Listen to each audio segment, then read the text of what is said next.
Hello, everyone. This is Realtor Linda Peltz. Today, I'm here with Michelle with the Hero Loan Team, and we're going to have a nice discussion on what's really going on in the market. Michelle, introduce yourself. Yeah, hi, I'm Michelle Johnson with Hero Loan Team. And like Linda said, just a brief summary, Hero Loan Team specialize in home loans for Hero clients. So anybody in law enforcement, fire, military, anybody in education, and anybody in medical is where we kind of specialize and offer, programs and incentives. Of course, if you're not in those fields, we're giving you the same great service, but we don't have kind of the same specials in those other fields. So, A but lot of yeah, great good. programs is what you're saying. Yeah, that's right. A lot of great programs and working with a specialist who understands the hero client, the different ways that they're paid, and how to get you through from purchasing to closing on that purchase, or I should say, making an offer with Linda and then closing on that purchase in the most skillful and efficient way. So. And giving us an opportunity to give back to them for their service, right? I mean, this is all we have to offer. So we would like to show our gratitude and help you through this. That's right. That's right. And when we feel like people in these fields, they deserve a little bit of special treatment. And so if we can give you that special treatment that you deserve, because you're out there risking your lives and you're out there, giving back to the community and just really keeping us safe and keeping us healthy and educating, like all of those things that we just want to, like you said, give back as much as we can. So both Linda and I have So true, the so ability to true. do I that. mean, So we like to protect all our clients best we can, but for some that's true. reason, I think a lot of these fields, like you say, is more community based, more so than some of Yeah. our. Yeah, it's a hard job.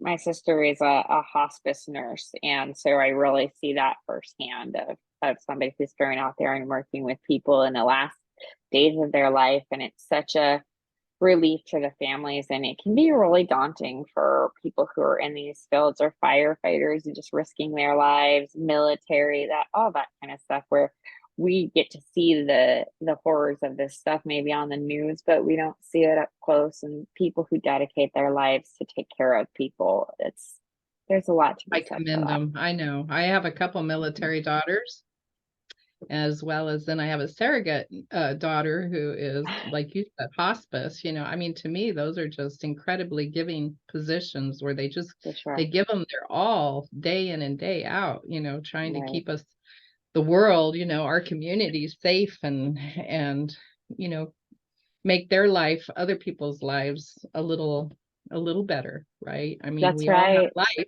that gets in the way, but let us help you transition as easy as we can, and maybe keep some of the bad out of the day to day best we can. So I That's commend them. right. I, That's I right. I look Yeah, at them some absolutely. days, and they even just like I have a psychology daughter. I mean, just the, stressors of trying to deal with other Mm-hmm. people's problem on a day to day is just, That's it's right. hard on you. It can be Yeah, really hard figuring on out you. how to not take that home with you and have a life kind of separate from that. It's a difficult thing to Mhm. do. Yeah, So exactly. true. So yeah. So what do you see Uh going on in the market on the lending side? yeah, well, I wanted to address that because it's just I don't know if funny is the right word, but what is trending right now and what is really happening is that the public opinion of what's happening in the economy is very different from what's actually happening in the economy. And so, as pretty much everybody knows, we have raised interest rates. And I don't say if we as in if I have anything to do with it, I Yeah. Do certainly you don't. control those, Michelle? Could you do a little bit better job, I please? wish, it's so funny because that is a common thing that happens. People ask me, do you anticipate rates going up or down? So, if I could time the market, then I would be out on my yacht right now. I would not be doing mortgage loans. So I wish I had the control of creating the rates. I wish I had the knowledge of knowing what rates are and aren't going to do. But what I do know is what has happened historically and what is happening right now. And And it's very odd. I don't know if this is the first time in history that this is the case, but the public opinion about what's happening right now and what's actually happening right now, there's a big gap between one and the other. So interest rates have raised. And part of the reason that interest rates raised was that they're trying to control inflation, and so people will notice that, the price of eggs, the price of milk, like these types of things, they're going up, or they were drastically going up in the beginning of the year. And so the Fed decided we need to kind of work on this. And part of the way that they do that is by raising the interest rates. Now, just because the interest rates have gone up, just because prices of other things have gone up, doesn't mean that we're in a recession or a depression or anything like that. And that is kind of the interesting thing that is happening in our environment right now, is a lot of people think, well, because the interest rates have gone up and that is stabilizing inflation, well, it also stabilizes a little bit the housing market. So, as I'm sure you can attest, in the last couple of years, the housing market has just been insane. And that is the exception, not the norm. So interest rates went really low, lower than they've ever been. And people were buying like crazy, more than they ever have. And we were seeing really insane offers. Like if you were maybe like one of our hero clients who's working with a program, who's like, okay, I need some down payment assistance, or let's see if I can get my closing costs covered, like things like that, then you probably weren't going to buy a house, because people were having to make offers on houses that were $50,000, $75,000, $100,000 over what the actual market value of the house was. So what's That is happening not now? necessarily what increases the payment. It's your interest rate that increases the payment.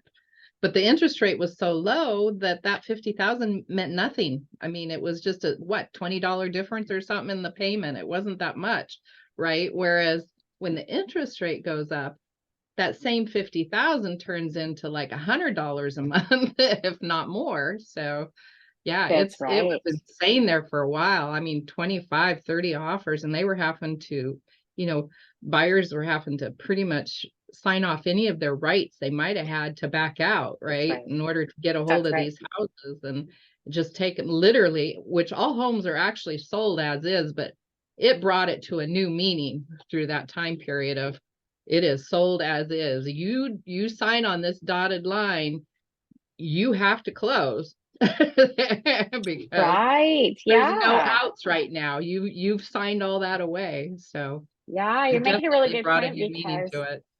yeah, Hmm. because right now, when you make an offer on a home, you're basically saying, okay, I'm willing to pay this much.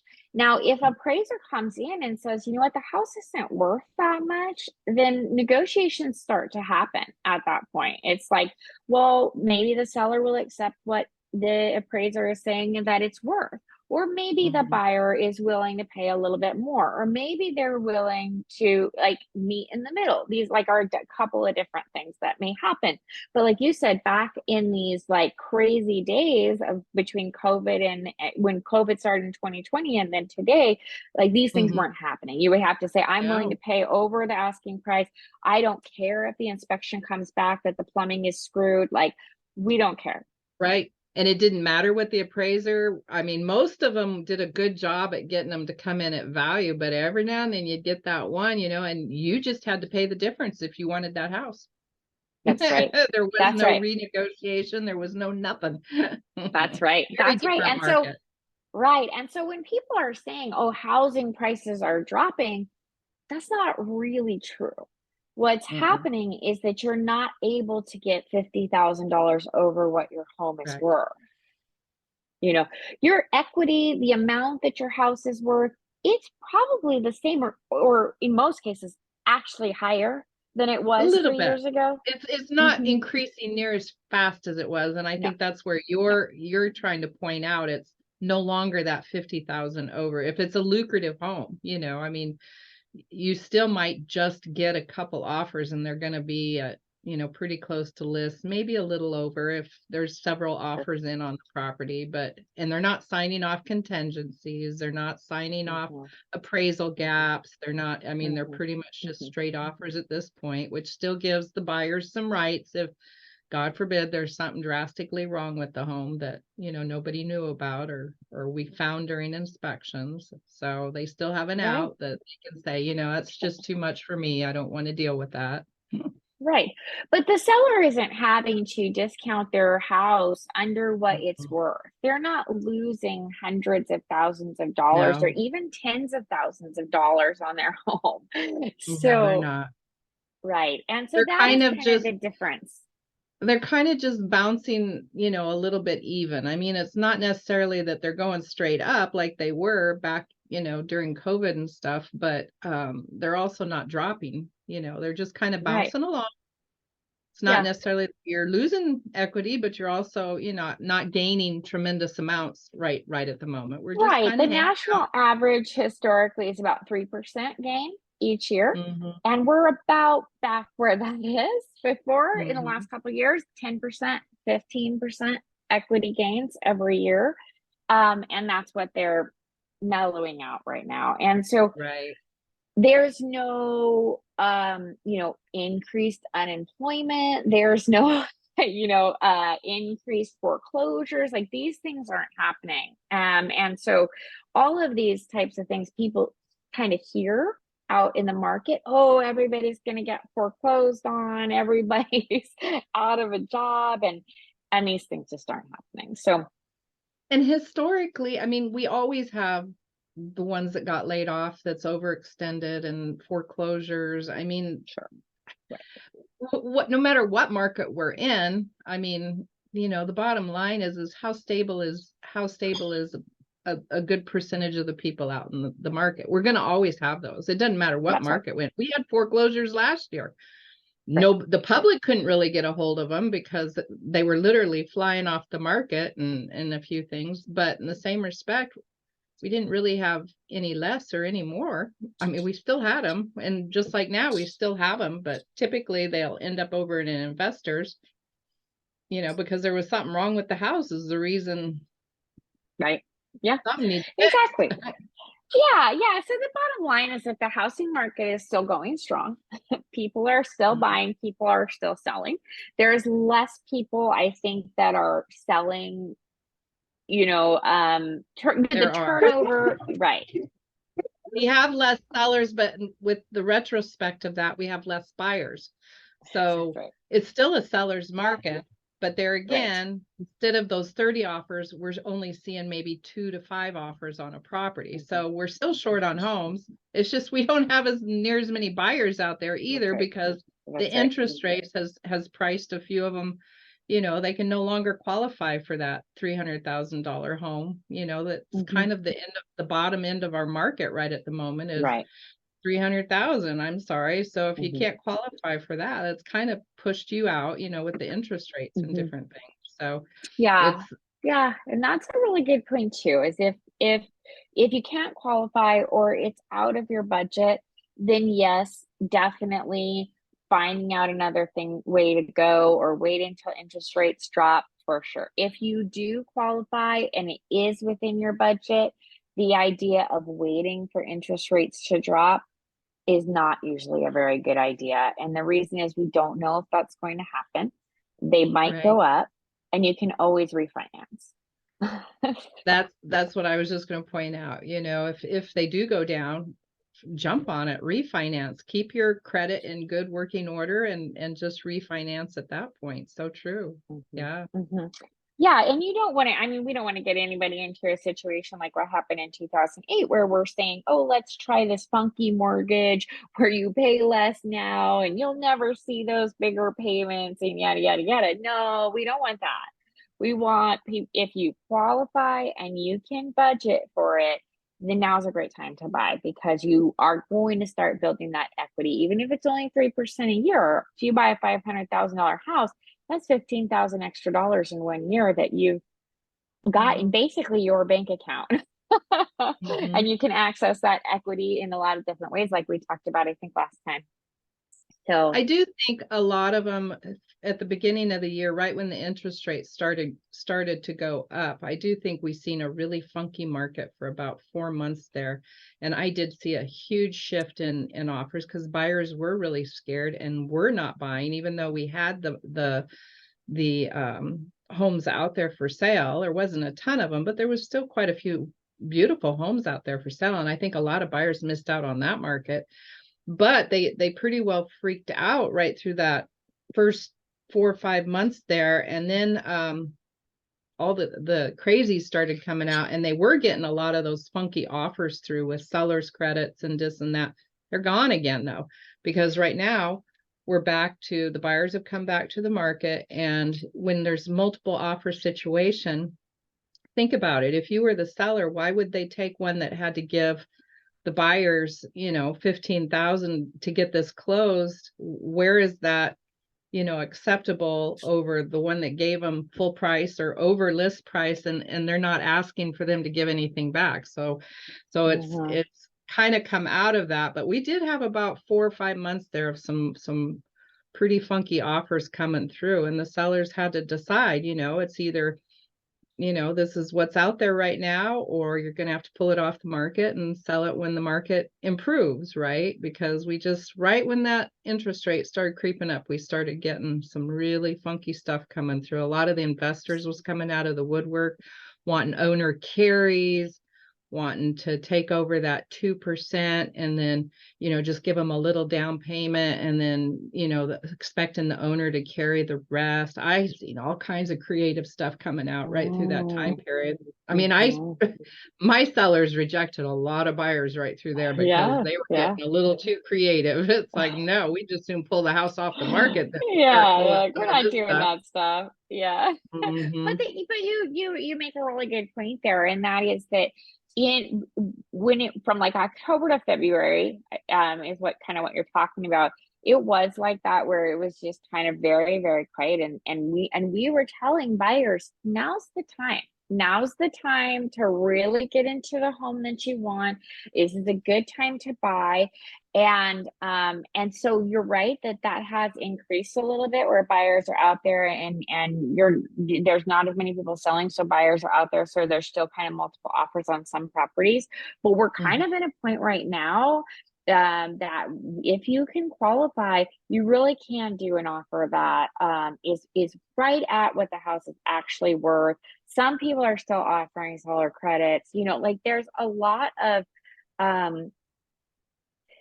the thing is that if you listen to the hype that the real estate market isn't good, if you buy now, you're going to lose money in your house in the next year or two, then you're going to wait until everyone else thinks it's a good time too. And when that happens, we're going to be in another situation like we were in 2020, 2021.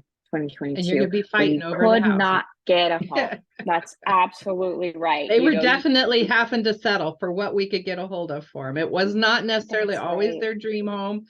But you know what? After about 5 or 6 failed offers because they weren't going to give over list price no matter what you said, okay, well, you're not probably going to get a house. After about 5 or 6 failed offers, maybe we should give over list price. Okay. That's right. That's right. And that will happen again. And that's why I say, if you are able to get into the market right now, it's a really good time to get into the market, buyers or sellers, because it's a pretty even market right now. And don't listen to all of this stuff over here from people who are not in the market. Don't listen to the hype. Anytime you can get into a house is a good time to get in. Then watch the market. If you need to refi, get that lower interest, do it.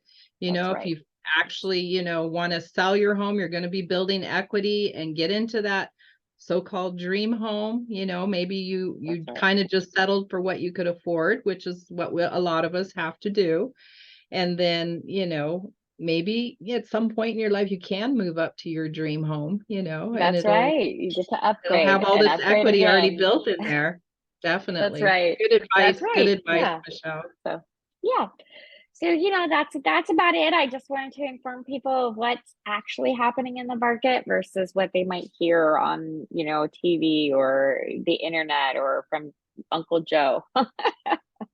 Oh, I get that one a lot. Isn't that hysterical? Well, my dad said, or my uncle said, and it's like, so how long has he been a realtor, or how long has he Right. been in the Yeah. mortgage? Oh, well, he doesn't. He just bought a house 30 years ago. Oh. That's right. That's right. That's right. Right. If there's one thing I know for sure, that the market and the real estate business is always changing.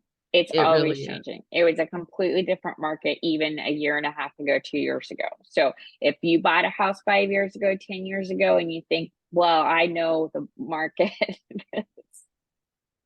You probably not know, true. isn't that the truth? And even the paperwork and the documents and the systems, and it's all different than even what it was like 5 years ago or 10 years ago. So it Right. is That's definitely right. moving into directions that I don't know that everybody foreseen. So if they haven't kept That's up with right. the times, it's not the same Right. market of whenever you did a transaction, a few That's years right. back. So Yeah. Michelle, what's your contact information so they can get a hold of you? Oh yeah, definitely. It's Michelle at heroloanteam.com. You can always go directly to our website, heroloanteam.com. And my phone number is 559-314-6760. But you can always contact Linda as well and get her started in your search, and she can get you in contact with me as well. Definitely. Michelle, it's always a pleasure. I do enjoy our little talks. So anytime, feel free, come on back. Everybody, this is Realtor Linda Peltz. I hope everyone's having a great day. My license number is 01997670, and I will catch you on the next one. Have a great day. Bye.